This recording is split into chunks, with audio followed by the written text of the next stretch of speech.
مسجد النبوی میں ایک نماز جو ہے وہ کتنی نمازوں کے برابر ہے، یہ اس وقت آپ مسجد النبوی میں لکھی ہوئی ایک حدیث جو ہے یہ دیکھ رہے ہیں۔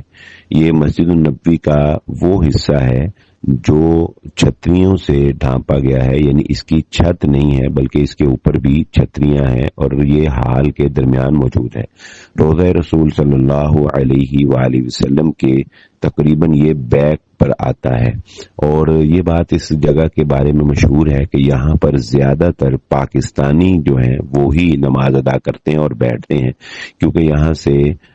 ڈائریکٹ رسول اللہ صلی اللہ علیہ وآلہ وسلم کا جو روضہ اقدس ہے گنبد خضرا، وہاں پر انسان کی نظر رہتی ہے۔ اور یہ جو ویڈیو میں آپ حدیث دیکھ رہے ہیں، یہ حدیث میں رسول اللہ صلی اللہ علیہ وسلم نے فرمایا صلاۃ فی مسجدی ھذا خیر من الف صلاۃ فیما سواہ الا المسجد الحرام، میری اس مسجد میں نماز پڑھنا دوسری مساجد کے مقابلے میں 1000 نماز کے برابر افضل ہے،